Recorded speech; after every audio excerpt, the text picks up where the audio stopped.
తెలుగు శ్రోతలందరికీ నమస్కారం అండి. మన అలనాటి కథలు ఎవర్ గ్రీన్ స్టోరీస్ ఛానల్కి మీ అందరికీ స్వాగతం. మీరైతే ఏం చేస్తారు? నవల వింటున్నామండి. రచన శ్రీమతి మాదిరెడ్డి సులోచన గారు. ఇక ఆలస్యం చేయకుండా మనం కథలోకి వెళ్ళిపోదామండి. వీడియో చూసిన వెంటనే లైక్ చేసి షేర్ చేసి తప్పకుండా సబ్స్క్రైబ్ చేసుకోండి. మన ఛానల్ని బెల్ ఐకాన్ యాక్టివేట్ చేసుకోండి. బాబోయ్ 4 దాటింది అనుకుని వేగం హెచ్చించింది. కిద్వాయ్ గార్డెన్స్ చేరుకునేసరికి అందరూ తమ సామాన్లు సర్దుకొని రెడీగా ఉన్నారు. సిగరెట్ కాలుస్తున్న రాజశేఖర్ ముఖం చిట్లించాడు. అందరూ నన్ను క్షమించాలి, నేను ఏమాత్రం ఆలస్యం చేసినా 2 ప్రాణాలు పోయేవి అంది విజయ. ఆ ప్రాణాలు ఇప్పుడు ఎవరిని ఉద్ధరిస్తాయట? తీక్షణంగా అడిగాడు. ప్లీజ్ రాజా, అందరి ముందు చర్చ అనవసరం అన్నట్టు చూసిందామే. కాఫీ పలహారం ఉందా? బెనర్జీ అడిగాడు. అన్నయ్య పర్వాలేదు, దట్స్ ఆల్ రైట్ అంది. నుదుట పట్టిన చెమట తుడుచుకొని కారు తాళాలు రాజశేఖర్కి ఇచ్చి తనొచ్చి యువతల ప్రక్కన కూర్చుంది. ఫీజు ఏమాత్రం ముట్టిందేం? రాజా, అది లెక్కకు రానిది, అనిర్వచనీయమైనది అందామే. అతను కొరకరా చూశాడు. ఇంటికి వచ్చి నానా మాటలన్నాడు. తల్లి కోసం విజయ చిరునవ్వుతో అన్నీ భరించింది. లలితమ్మ మాత్రం తనేం చేయాలో తోచందానిలా ఉండిపోయింది. అంజని కాలేజీ నుంచి వచ్చి ముఖం కడుక్కుంది. చాముండి కాఫీ ఇస్తే తాగుతూ కూర్చుంది. తలుపు పైన టకటకమని శబ్దం వినిపించింది. కమిన్ నంది అంది. తలుపు తీసుకుని వచ్చింది నంది కాదు, శ్రీహర్ష. అతని ముఖంలో ఆందోళన స్పష్టంగా కనిపించింది. అతను సోఫాలో కూలబడ్డాడు. ఏమిటి బావా, ఒంట్లో బాగుండలేదా? ఆ క్షణంలో ఆమె తీసుకున్న నిర్ణయాలు మర్చిపోయింది. వచ్చి అతని నుదురు తాకి చూసింది. అంజని, అమ్మ ఇక్కడ ఉండడానికి వస్తోంది, రేపు ఉదయమే వస్తుంది, నేనేం చేయాలి అన్నాడు. ఒక్క నిమిషం అంజని కూడా ఏం తోచినట్టు నిలబడిపోయింది. మనమే వస్తున్నట్టు మీరు టెలిగ్రామ్ ఇవ్వండి, ఈ పాటికి ఆమె బయలుదేరి ఉంటుంది అన్నాడు కంగారుగా. చెప్పండి బావా, మీరేం చేయాలంటే అదే చేద్దాం అంది ప్రాధేయపూర్వకంగా. ఏముంది, జరిగిన సంగతులు చెప్తాను, తప్పొప్పులు ఆమె నిర్ణయిస్తుంది అన్నాడు ఆవేశంగా. అలా చెప్పేవారైతే ఇంత దూరం రారు బావా అంది మెల్లగా నవ్వి. ఆమె అతను ఏం మాట్లాడలేనట్టు కూర్చుండిపోయాడు. కాఫీ తీసుకువచ్చింది అంజని. అతను కాఫీ తాగుతూ తల్లి రాసిన విషయాలు నెమ్మరి వేసుకున్నాడు. ఆడపిల్లను ఒక అయ్య చేతిలో పెట్టిన తర్వాత ఆ చుట్టుప్రక్కల తల్లిదండ్రులు ఉండకూడదేమో శ్రీ. అల్లుడు మారాడో లేక అక్కయ్య మీది అభిమానంతో నాకలా అనిపించిందో గాని మనం దూరంగా ఉంటేనే అక్కయ్య కాపురం కుదుట పడుతుందని నా అభిప్రాయం. అందుకే నీ దగ్గరకు వచ్చేస్తున్నాను. ఈ పరిస్థితుల్లో తను కాపురమే చేయటం లేదని ఆమెకి ఎలా చెప్తాడు? అంజని, ఆమె ఇక్కడికి వస్తుంది, ఆ తర్వాత ఏం చేయాలో అక్కయ్యతో మాట్లాడి నిర్ణయిస్తాను అన్నాడు. అత్తయ్య వస్తే వద్దంటానా అంది సంతోషంగా. ఈ చుట్టుపక్కల వారు ఆమెతో అవకతవకగా మాట్లాడరు కదా అన్నాడు. ఈ బిల్డింగ్లో ఎవరికీ తెలుగు రాదు. వసంతరావు అంకుల్కు మన విషయం తెలుసు అంది. అతనికి ఎలా తెలుసు? కంగారుగా అడిగాడు. ఎందుకు చెప్పాల్సి వచ్చిందో వివరించింది. ఆమె చెప్పింది విన్న తర్వాత అతని ముఖం ఎర్రగా కందిపోయింది. రేపు ఉదయం వస్తాను, రెడీగా ఉండు అని వెళ్ళిపోయాడు. అంజనికి ఆ రాత్రి శివరాత్రి అయింది. మర్నాడు శ్రీహర్ష చిన్న తోలు పెట్టెలో 4 జతల బట్టలు తీసుకుని వచ్చాడు. అతని బట్టలు బీరువాలో సర్దుతూ ఒకసారి గుండెలకు హత్తుకుంది. ముస్తాబు తెమ్మలటం లేదా? బండి వచ్చే వేళైంది. అతని మాటలకు ఉలిక్కి పడింది అంజని. గబగబా బయటకు వచ్చింది. ఇద్దరూ స్టేషన్ చేరుకున్నారు. అప్పటికే బండి వచ్చింది. కంగారుగా చూస్తుండగానే లలితమ్మే పిలిచింది. శ్రీ, ఇక్కడా అంటూ ఆమె చెయ్యి ఊపింది. అమ్మా, వెళ్ళి చప్పున ఆమె చేతిలోని పెట్టె లాక్కున్నాడు. వెనకాల నడిచి వచ్చే కోడల్ని దగ్గరికి తీసుకుందామే. చిక్కి నల్లబడిపోయావు అంజు అందామే. అంజని కళ్ళు చెమర్చాయి. జవాబు చెప్పలేదు. అమ్మా, ఈ సామానంతా దేనికి? చుట్టూ ఉన్న జాడీలు, మూతలు కట్టిన సంచులు, ట్రంకు పెట్టెలు చూస్తూ అన్నాడు. బావుందిరా, మనింటికి సామాన్లు వద్దా నవ్విందామే. 4 కూలీలను కేక వేశాడు విసుక్కుంటూ. ట్యాక్సీని పిలిచి అన్నీ సర్ది కూర్చునేసరికి 1 గంట పట్టింది. అసలు అక్కయ్యకెలా బుద్ధి లేకపోయింది? తక్కువ సామాన్తో ఎక్కువ సుఖం అనే మనిషి కదా అన్నాడు. మీ అక్కకు సామాన్లు చూసే తీరికెక్కడిది అందావిడ. అంజని గుండె లటుకు లటుకు అంటోంది. ఏం చేస్తే ఏం తప్పో అన్న భయం పట్టుకుంది. స్వీటీ వస్తానని ఒకటే గోల. వచ్చే ఏడు మంచి బడి చూసి పిలుచుకొస్తానని చెప్పి వచ్చాననుకో. మాటల్లో ఇల్లు వచ్చింది. అంజని చాముండిని పిలిచి సామాన్లు లోపల పెట్టించింది. కాఫీ తాగి స్నానం చేయండి అత్తయ్య. మంచిదే తల్లి, నీ ఇష్టం అందావిడ విశ్రాంతిగా కూర్చుని. అంజని లోపలికి వెళ్ళింది. శ్రీ, అన్నయ్య పూర్తిగా మారిపోయాడురా. ఎప్పుడో ఒకసారి వచ్చి పొడిగా మాట్లాడి వెళ్ళిపోతాడు అంది. పోనీలేమ్మా, అందరితో మంచిగా ఉండటం మన ధర్మం. రేపు నేను మారినా నువ్వు విచారించకూడదు అన్నాడు. అంతేలే, ఏమిటోరా, అలా అని సరిపెట్టుకోలేం కదా అంటుండగానే అంజని 2 కప్పుల కాఫీ తెచ్చింది. ఇద్దరూ చెరొకటి తీసుకున్నారు. నీకేదే అమ్మాయి? నేను బయలుదేరేటప్పుడే తాగానత్తయ్యా. అదంతా వేషంలేమ్మా, నా దగ్గర సగం కొట్టేద్దామని. తీసుకో అన్నాడు కాఫీ సాసర్లోకి వంపిస్తూ. అంజని తీసుకుంది. అమ్మా, నువ్వు విశ్రాంతి తీసుకో, నేను ఆఫీస్కి వెళ్ళొస్తాను. వంట అయిందా? చెయ్యాలా అంజు? వంట మనిషి ఉన్నదత్తయ్య, ఒక చారు మనకు సరిపోదు, అన్నీ బాగానే చేస్తుంది అంది. ఈ మధ్య కుదిరిందా? లేదత్తయ్య, చాలా రోజులైంది. శ్రీ అమ్మతో కూడా అబద్ధాలు ఆడనేర్చాడన్నమాట. హోటల్ భోజనం అంటూ రాశాడు అన్నదామే ఆశ్చర్యంగా. అంజని తడబడిపోయింది. అయినా నిగ్రహించుకున్నది. చిన్నగా నవ్వి సర్ది చెప్పింది. నాకసలే వంట రాదు. చాముండికి కాస్త ఇంగువతో ఇక్కడి వంటలు అలవాటు. హోటల్ కూడు అనేవారు. బయట చెప్పులు వేసుకుంటున్న శ్రీహర్ష ప్రశంసాపూర్వకంగా నవ్వి వెళ్ళిపోయాడు. అతని సీట్లో కూర్చుంటుండగానే బాయ్ మెసేజ్ ఉన్న కాగితం తెచ్చి అతని ముందు పెట్టాడు. మీరు రాగానే చేయమన్నారు సార్ అన్నాడు. అతను విజయ్ నెంబర్కు డయల్ చేశాడు. హలో శ్రీ, నేను 5-6 సార్లు ఫోన్ చేశాను. నేను నైట్ డ్యూటీ నుండి వచ్చేసరికి అంతా సర్దుకొని నీ దగ్గరకు వస్తున్నట్టు చెప్పింది అమ్మ. ఎలా మేనేజ్ చేస్తున్నావు? నాకు చాలా ఆందోళనగా ఉంది. మరేం పర్వాలేదు, నువ్వు నిశ్చింతగా ఉండక్క. బావ ఏమిటి మారిపోయాడట? డబ్బు హోదా పిచ్చి పట్టిందా? మనము పెదనాన్నతో మాట్లాడిన నాడే పసిగట్టాం. ఇక్కడి విషయాల గురించి వరి అవ్వకు. వీలుంటే నర్సింగ్ హోమ్కు వెళ్ళి బాలరాజును కొన్నాళ్ళు అక్కడే ఉండమను. అడ్రస్ ఇచ్చి ఇక్కడికి రమ్మని రాస్తూ డబ్బు పంపాను. అలాగే శ్రీ, ఉదయం ఇంట్లో నుండి చేశాను. స్వీటీ మాట్లాడాలని ఒకటే గొడవ అని ఆమె ఫోన్ పెట్టేసింది. ఏమప్పా హర్ష, పొద్దున్నే ఏడబోతివి? ఇయ్యాల మా ఇంట్లో అరటికాయ నరికి కూర వండినారు. నీకని ఎత్తిపెట్టిందిలే. పళ్ళు బయట పెట్టి మరీ నవ్వాడు గోవిందరాజన్.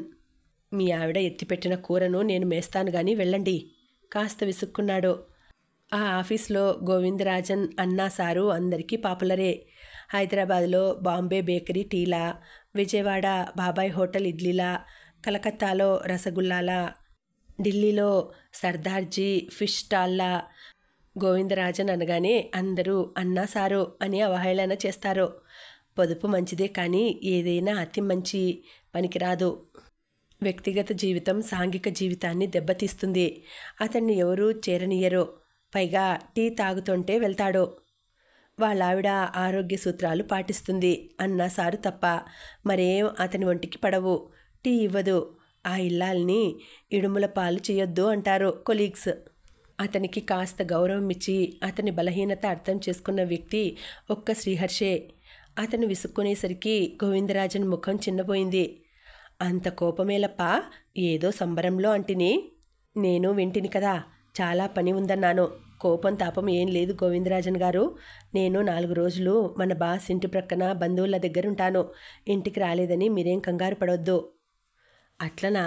కూర ఎత్తిపెట్టిందే, మీరు తినండి అన్నాడు. గోవిందరాజన్ వెళ్ళిపోయాడు. పనులన్నీ పూర్తి చేసి మెల్లగా ఇంటికి వెళదామని బయలుదేరాడు. మిస్టర్ శ్రీహర్ష, కమాన్ అని బాస్ వసంతరావు కారు తలుపు తీసి పట్టుకున్నాడు. మొహమాట పడుతూ కూర్చున్నాడు.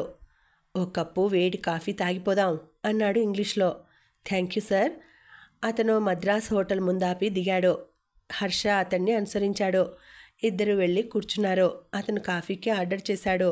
మిస్టర్ హర్ష, నేను పర్సనల్ విషయాలలో తల దురుస్తున్నానని భావించకపోతే మా అమ్మాయి చెప్పిన విషయం నిజమే సార్. తల వంచుకున్నాడు. I see. కారణం తెలుసుకోవచ్చునా? If you don't mind. Sriharsha జరిగింది క్లుప్తంగా చెప్పాడు. ఆ క్షణంలో వసంతరావుని చూస్తుంటే ఆనంద్ బాబుని చూసిన అనుభూతి కలిగింది. అనుబంధాలకు అర్థం చెప్పలేం, అభిమానాలు నిర్వచించలేం. కాఫీ వచ్చింది. ఇద్దరూ సిప్ చేయసాగారు. అతని గురించి నాకేం తెలియదు కానీ అంజని అమృతమూర్తోయ్, షీఈజ్ డార్లింగ్ అన్నాడు అభిమానంగా. ఐ నో సార్, నాకు తెలుసు. తెలిసి ఎందుకు ఉపేక్షిస్తున్నావో నాకు అర్థం కావటం లేదు. ఆ అమ్మాయి పొరపాటేమిటో ఆలోచించావా? అతని కూతురుగా పుట్టడమే. నోనో, నేను ఆఫీస్ డబ్బు కాజేసి లంచాలు తీసుకుంటే నందిని నేరస్తురాలా? ఆ పాపిష్టి డబ్బుతో ఆమె పెరిగింది కాబట్టి ఆమెకు భాగం లేదంటారా? అన్నాడు చురుకుగా. భరించేవాడు భర్త, గృహాన్ని నడిపించడానికి శ్రమించేవాడు యజమాని. తన ధర్మం నిర్వర్తించడానికి దోపిడీలు చేస్తాడు. అది అతని కుటుంబానికి చెందుతుందని అనుకోను అన్నాడు. మేబీ రాత్రింబవళ్ళు అదే ఆలోచిస్తున్నాను సార్. అంజనిని చూస్తుంటే ఆమెను కష్టపెట్టిన దానికి నాకు నిష్కృతి లేదేమోననిపిస్తుంది అన్నాడు శ్రీహర్ష. క్షమ అనేది అతి ఉదాత్తమైనది శ్రీహర్ష. ఆలోచించు. ఆ పిల్ల కిటికీలో తలపెట్టి మా ఇంటికి ఏదో పని మీద రావాలని ఎదురు చూస్తుంటే నిజంగా అలనాటి అశోకవనంలోని సీత గుర్తుకు వస్తుంది. నీకు వచ్చే రాంగ్ నెంబర్స్ అన్నీ నీ భార్య నుండే. సార్. అవును హర్ష, మొన్న మీ ఆంటీకి చెప్పి కంటతడి పెట్టింది. ఫోన్ ఖర్చులు దండగా, అతను మాట్లాడడు అన్నదట. పోనీయండి ఆంటీ, రోజుకొకసారైనా అతని గొంతు వింటాను అన్నదట బాధగా. శ్రీహర్షకు ఒక్కసారి కళ్ళు నీటితో నిండిపోయాయి. అతను వసంతరావును చూడలేక కాఫీ వదిలేసి చరచరా బయటకొచ్చాడు. పోనీయండి ఆంటీ, రోజుకొకసారైనా అతని గొంతు వింటాను. ప్రేమ కూడా ఇంత బాధగా పరిణమిస్తుందా? అంజని, నన్ను తిట్టు, అసహించుకో, నాతో పోట్లాడు అనుకున్నాడు. తీయని వ్యధలే తీరని బాధలు అన్నాడో కవి. తనలాంటి వాళ్ళని చూసే అనొచ్చు. అతని అంతరాత్మ నిలదీసింది. జన్మనిచ్చిన తండ్రి అనిపించుకున్న వ్యక్తి కోసం ఇంతగా తపన పడుతున్నావే, నీ బాగోగులు చూసి నిన్ను సంఘంలో ఒక మనిషిగా తీర్చిదిద్దిన వ్యక్తి ఏమీ కాడా? ఏమిటి పరీక్ష? ఎందుకు తనకి శిక్ష? ఏయ్, నడి రోడ్లో నడుస్తున్నావు, ఏమిటి కథ? ఓ సైకిల్ వాలా భుజం తట్టి లాగాడు. అక్కడా ఇక్కడా తిరుగుతూ రాత్రైంది కూడా గమనించలేదు. తల్లి వచ్చింది. కంగారు పడుతున్న ఊహ రాగానే గబగబా ఇంటికొచ్చాడు. అంకుల్ వచ్చి ఆఫీస్ పని మీద మిమ్మల్ని పంపానంటే కుదుటపడ్డాం అన్నది అంజని. హాల్లో కూర్చున్న తల్లి కూడా ఆందోళన పడుతోంది. అంజని కాళ్ళు తడబడుతుంటే గదిలోకి వచ్చి తలుపులు వేసింది. ఏ విధంగానూ తప్పించుకునే మార్గం కనిపించలేదు. రెండో గదిలో ఆమె పడుకుంది. తట్టెడు పూలు అక్కర్లేదు అంటూ సువాసనలు విరజమ్మే మల్లెల మాల తన తలలో తురమటం గుర్తుకు వచ్చింది. లలితమ్మకు ఎప్పుడూ తనంటే ప్రేమాభిమానాలే అనుకుంది. అన్నీ హడావిడిగా జరిగిపోయాయి. ఉద్యోగం అంటూ ఊపిరి పీల్చుకోనివ్వలేదు అన్నది కోడలి కంటి కాటుక తుడుస్తూ. ఆమె ఆదరానికి అభిమానానికి కళ్ళు చెమర్చాయి. ఆమె రెండు చేతులలో ముఖం దాచుకుంది. పిచ్చిపిల్ల ఆమె నుదురు ముద్దు పెట్టుకున్నది. అంజు ఉలిక్కిపడి అత్తగారి ఆలోచనలు పక్కన పెట్టింది. మంచం పైన పువ్వుల లుంగితో అపర జయంతుల్లా కనిపించాడు. బావా, అత్తయ్య బాధపడకూడదని నేను సోఫాలో సర్దుకుంటాను అన్నది అతి మెల్లగా. ఏమిటి? వినిపించనట్టు అడిగాడు. ఆమె అసహాయంగా చూసింది. దగ్గరగా రమ్మన్నట్టు చెయ్యూపాడు. అతను కొత్తగా చిన్నప్పుడు తనని ఏడ్పించే శ్రీహర్షగా కనిపించాడు. ఆమె దగ్గరగా వెళ్ళి తను చెప్పదలుచుకున్నది చెప్పేసింది. అబ్బో, అత్తగారంటే ఎంత ప్రేమో! కళ్ళు చికిలించాడు. నా వల్ల ఏదైనా పొరపాటు జరిగిందా? ఊహూ అమాంతంగా ఆమెను దగ్గరగా తీసుకుని లైటు ఆర్పివేశాడు శ్రీహర్ష. బావా, ఆశ్చర్యంగా అనబోయి మాటలు బయటికి రాలేదు. శ్రీహర్ష ఆధారాలు అడ్డుపడ్డాయి. ఆమె శరీరంలోని నరాలన్నీ వీణ తీగలయ్యాయి. ఇద్దరూ తమను తాము మర్చిపోయారు. అంజని అలసటగా అతని కైదండ అండగా చేసుకుని కళ్ళు మూసుకుంది. అతను ఆమె జుట్టుతో ఆడుకుంటూ ఆమెను పిలిచాడు. అంజని, నా పిలుపు వినిపించలేదా? మాట్లాడు. ఏది? కళ్ళు విప్పు. విప్పను అన్నది. ఏం, నా ముఖం అంత వికృతంగా ఉన్నదా? నా సుకృతంపై నమ్మకం లేదు. కళ్ళు విప్పితే ఈ కళ కరిగిపోతుంది. మళ్ళీ ఒంటరిగా. ఓ, భగవారికి కూడా వద్దు ఆ వేదన. అంజని తల మరింత దగ్గరగా లాక్కున్నాడు. అవును, ఏ చిన్న శబ్దమైనా నా అదృష్టం పండింది. బావ వస్తున్నాడని రెండు కళ్ళే 1000 కళ్ళు చేసుకొని చూసేదాన్ని. మీరు అంకుల్తో మాట్లాడి వెళ్తుంటే ఆ పిలుపు కోసం, అంజని అనే పిలుపు కోసం చెవులు రిక్కబొడుచుకొని ఎదురు చూసేదాన్ని. అణువు శ్రీహర్ష శ్రీహర్ష అని రొద పెడుతుంటే, భగవంతుడా, ఆయనకై తప్పించే ఈ బేల హృదయానికి కాస్త బలమివ్వు, మరుపు ఇవ్వు అంటూ ప్రార్థించాను అన్నది. వద్దు వద్దు అంజు. లేదు, చెప్పండి. మళ్ళీ నన్ను ఆ ఒంటరితనమనే మహాభయంకర అరణ్యంలో వదిలిపోరుగా? అంజు, లేదు లేదు. అతను ఆమెకు అభయం ఇస్తున్నట్టు ఆమెను 2 చేతులతో బంధించాడు. నా చిన్నతనం గుర్తు తెచ్చుకుంటే నాపై నాకు జాలి కలుగుతుంది. అది పగవారికి కూడా వద్దు. మీతో నా వివాహం జరిగిన నాడు సామ్రాజ్యాలు గెలిచిన మహారాణులు పడినంత సంబరపడ్డాను. ఇంకేం చెప్పక అంజు. ఊహు, నాకు మళ్ళీ ఇంత సావకాశం వస్తుందో రాదో చెప్పనీయండి. వద్దు, ఇదిగో నీ హృదయం చెబుతోంది అన్నాడు ఆమెను పైకి లాగి, 2 హృదయాలు ఒకచోట చేర్చి. మీకు హృదయం చెప్పే భాష తెలిస్తే.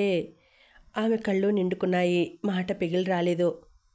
నీ నోరు మూయించడం ఎలాగో నాకు తెలియదా?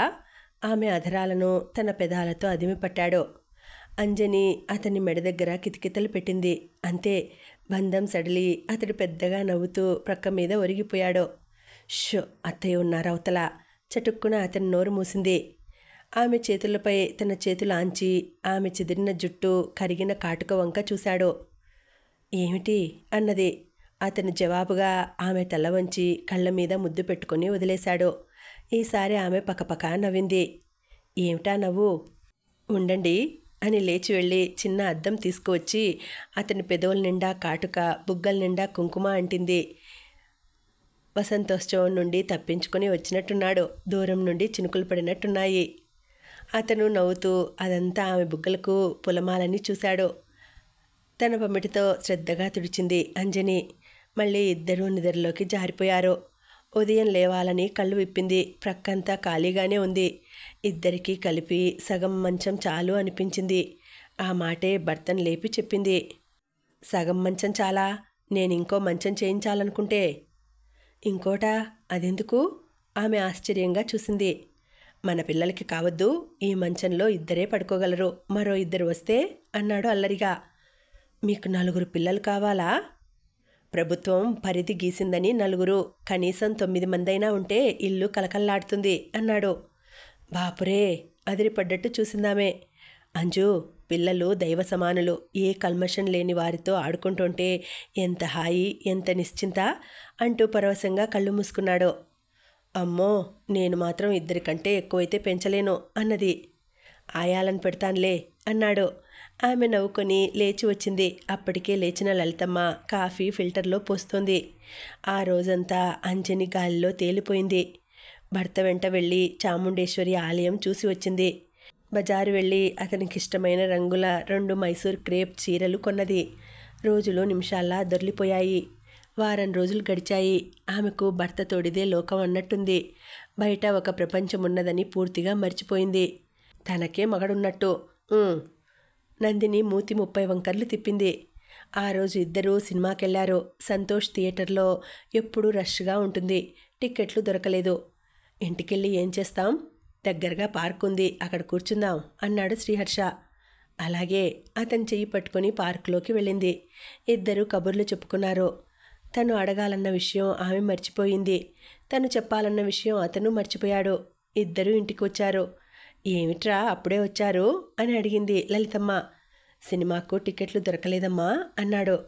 చాముండి ఆమె కలిసి ఏదో పిండి వంట ప్రయోగంలో ఉన్నారు. ఒకరు కన్నడంలో చెబితే రెండో వారు తెలుగులో చెబుతున్నారు. అది గమ్మత్తుగా ఉంది శ్రీహర్షకు. అంజని బట్టలు మార్చి వంటింట్లోకి వెళ్ళింది. మేం చేస్తాం, నువ్వెళ్ళు లలితమ్మ కసురుకుంది. అమ్మా, అతిగారం చేసి పని చేయనీయకపోతే తలకెక్కుతారు అరిచాడు శ్రీహర్ష. నువ్వు నీ మేనకోడలెక్కి ఇంకొకరికి స్థలం మిగిల్చారా అన్నదామే. అంజని భర్తను చూసి ముసిముసిగా నవ్వింది. శ్రీహర్ష ఏదో అనబోయే లోపల తలుపు తోసుకొని విసురుగా నందిని వచ్చింది. అక్కా, మీ నాన్న ఫోన్ చేశారు, మాట్లాడే తీరిక ఉందా? బొత్తిగా తీరటం లేదు, మా నందిని సహాయం చెయ్యాలి అన్నది నవ్వాపుకుంటూ. నందిని వెంట వెళ్ళింది. తండ్రితో మాట్లాడింది. లలితమ్మ వచ్చిన మర్నాడే జరిగిన విషయాలు చెప్పింది. అంజు, నేనేమైనా పర్వాలేదమ్మా, నువ్వు సుఖంగా ఉంటే చాలు. నాకెంత సంతోషంగా ఉందో తెలుసా? హార్ట్ అటాక్ వచ్చేలా ఉంది. నిజం. అతని గొంతు ఆనందంతో బొంగురుపోయిందని అర్థమైంది. మళ్ళీ ఈరోజు అతను చేశాడు.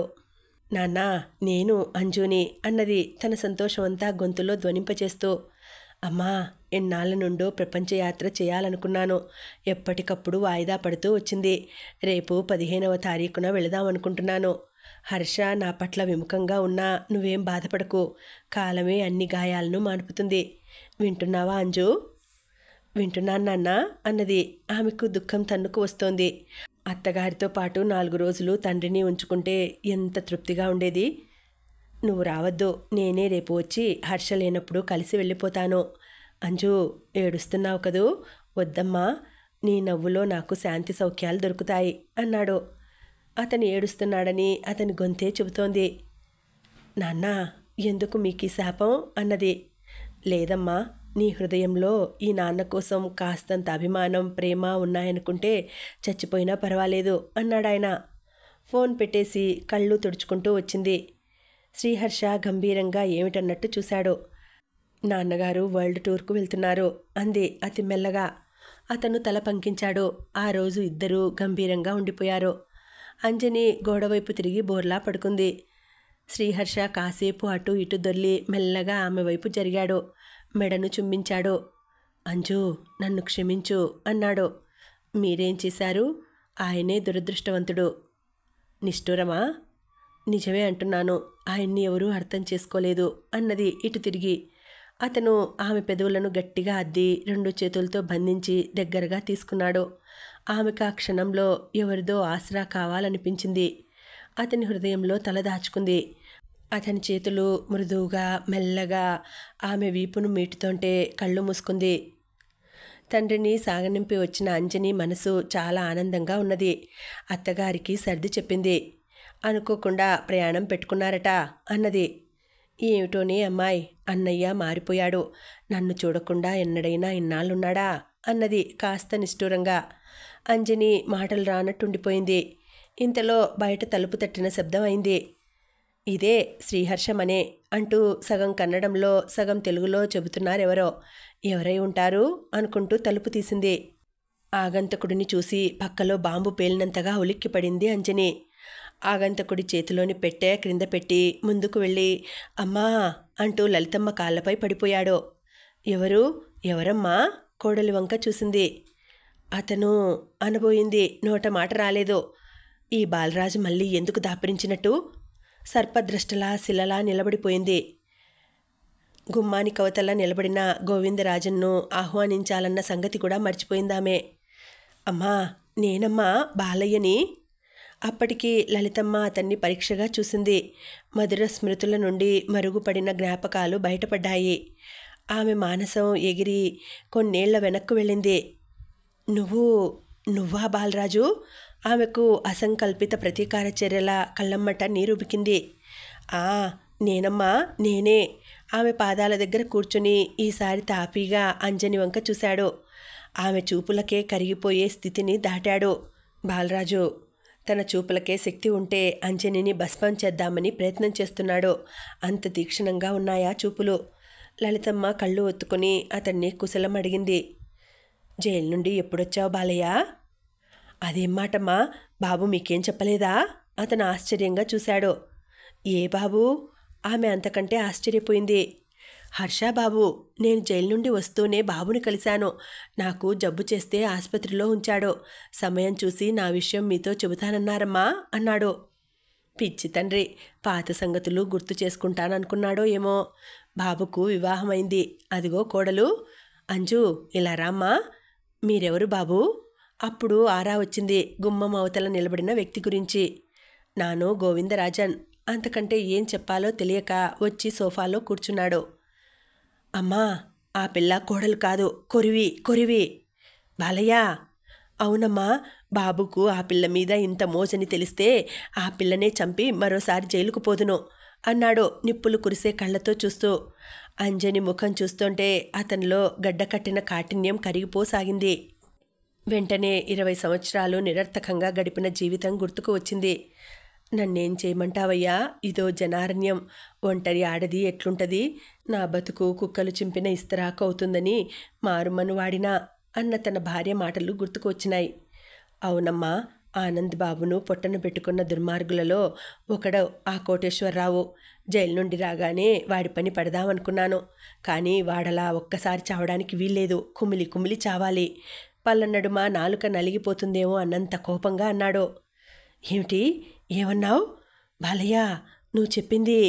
లలితమ్మ నమ్మలేనట్టు బాలరాజును చూసింది. బాలరాజు కసిగా కచ్చగా జరిగిందంతా చెప్పాడు. లలితమ్మ పచ్చని ముఖం ఎర్రబడిపోయింది. ఆమెకు ఆవేశంతో మాట పెగిలి రావటం లేదు. ఈ ఈ విషయం శ్రీకి తెలుసా? కూడబలుక్కొని అడిగింది ఆమె. తెలుసమ్మా, నాకిప్పుడు అర్థమైంది. ఈ కొరివితో తల ఎందుకు గోక్కుంటున్నాడో, అదే కాపురం ఎందుకు పెట్టాడో. లలితమ్మ ఎందుకన్నట్టు బేలగా చూసింది. మీకోసం, మీ మనశ్శాంతి కోసం అన్నాడు. నా కోసమా? ఆమె 2 చేతులలో ముఖం దాచుకొని ఏడ్చింది. అంజని ఆ ఇంట్లో అందానికి ప్రతిష్ఠించిన శిల్పంలా నిలబడిపోయింది. అవునమ్మా, మీకోసం, కేవలం మీకోసం. లలితమ్మ కళ్ళ ముందటి పొరలు తొలగిపోయాయి. కొడుకు వివాహం నాటి రాత్రే అతను బయటికి వెళ్ళిపోవటం, కోటేశ్వరరావును తిట్టడం అన్నీ ఆమె కళ్ళ ముందు కదలాడాయి. అంతా అర్థమైపోయింది. నేనేం పాపం చేశాను? అన్నకంటే మిన్నగా ప్రేమించానే. నా బతుకులో నిప్పులు పోసి నన్ను పావుగా చేసి ఎందుకు వంచాడు అన్నదామె ఒగరుస్తూ. అత్తయ్యా, స్పృహ వచ్చిందాన్లా అంజని వెళ్ళి తల బాదుకుంటున్న అత్తగారి చేతులు పట్టుకుంది. ఛీ, వదిలో, నా కళ్ళ ముందు నుండి వెళ్ళవే, వెళ్ళు గట్టిగా అరిచింది లలితమ్మ. ఆమెకు శివమెత్తినట్టుంది. తవరు అమాయకంగా నమ్మిండ్రు. ఆడు గొంతు కోసిండు తల్లి. చెప్పవే, చెప్పు. బాలయ్య చెప్పిందంతా నిజమేనా? ఒక్క ఉదుటను లేచి అంజని గొంతు పట్టుకుంది లలితమ్మ. అంజని హడలిపోయింది. మహిషాసుర మర్దన్లా ఉంది. ఆమె కళ్ళల్లోని ఎర్రజీరలను చూసి వణికిపోయింది. మాట్లాడో, కుదించింది లలితమ్మ. నాకేం తెలియదు అత్తయ్య, నన్ను నమ్ము. నీకు మాటలు రాలేదు. ఆహా, ఏం నంగనాచి తుంగబుర్రమ్మా. బాబు వెంట వచ్చి అబ్బ చేసిన ఘనకార్యాలు విన్నదమ్మా అన్నాడు బాలరాజు. అప్పటికే అటుప్రక్కవారు ఇటుప్రక్కల ఉండేవారు గుమిగూడారు. వసంతరావు భార్య వచ్చి లలితమ్మ చేతుల మధ్య ఇరుక్కుపోయిన అంజని మెడ వదిలించింది. ఏమమ్మా, పసిబిడ్డ ఏం చేసింది? దాని తండ్రి చేసి ఉంటే అదేం చేసును? వాళ్ళ కుటుంబం మీకు కూనం లేదా? పిల్లను సంపేస్తురా అంటూ దగ్గరగా తీసుకుంది. యారమ్మా, ఏనాయితూ? ఎన్న శుద్ధి అంటూ తలా ఒక ప్రశ్న వేశారు. వసంతరావు భార్య అంజనిని తనింట్లో కూర్చోబెట్టి మంచినీళ్లు ఇచ్చింది. వెంటనే శ్రీహర్షకు ఫోన్ చేసింది. అయ్యో అయ్యో, లక్ష్మీదేవి లాంటి తల్లి చచ్చిపోతుంది అంటూ గోల పెట్టారు. అందరూ కంగారుగా చూశారు. లలితమ్మ ఫిట్ వచ్చి గిలగిలా తన్నుకుంటోంది. వసంతరావు భార్య ట్యాక్సీని పిలిచి ఆమెను ఆసుపత్రిలో చేర్పించారు. అంజని బేలగా చూస్తోంది. అరగంట తర్వాత శ్రీహర్ష వచ్చాడు. అక్కడ బాలరాజును చూస్తూనే అంతా గ్రహించాడు. ఆఫీస్లో గోవిందరాజన్ విషయం చెప్పారు. నీకోసం ఎవరో వస్తే మీ ఇంటికి వెళ్ళాడు అని. అతను గంభీరంగా తల్లి దగ్గరకు వెళ్ళాడు. అతని ముఖం చూస్తూ అతన్ని పలకరించడానికి జంకింది అంజన. ఆమె మధుర స్వప్నం కరిగిపోయింది. అమృత గడియలు అల్పాయుష్కులని గ్రహించలేకపోయినందుకు తనకు తానే నిందించుకున్నది. మత్తు ఇంజెక్షన్ మూలంగా లలితమ్మ నిద్రపోయింది. బాలయ్య గతించిన విషయాలు చెబుతూ ఏడుస్తున్నాడు. ఆ క్షణంలో అతన్ని చూస్తే ఎక్కడలేని చిరాకు కలిగింది.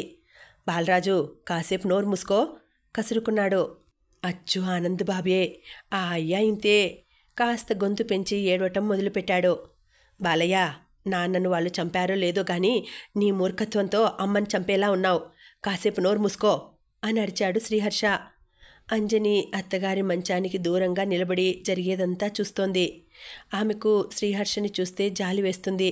అతనేం చేస్తాడు? ఒకవైపు కన్నతల్లి, రెండో వైపు కట్టుకున్న భార్య. నువ్వింటికెళ్ళిపో అంజు, నేనొస్తాను అన్నాడు. స్పృహ రాగానే అమ్మ నిన్ను చూస్తే తట్టుకోలేదని చెప్పలేకపోయాడు. ఆమె మెల్లగా ఇంటికి వచ్చింది. వసంతరావు భార్య కలిపిస్తే వేడివేడిగా కాఫీ తాగింది. కాస్త తలదిమ్ము తగ్గింది. ఆమె ఈ కొన్ని నెలల్లో చాలా ప్రపంచం చూసింది. లలితమ్మ తన ఉనికిని భరించలేదు. ఆమెను కాదన్న శ్రీహర్ష తనతో సుఖంగా ఉండగలడా?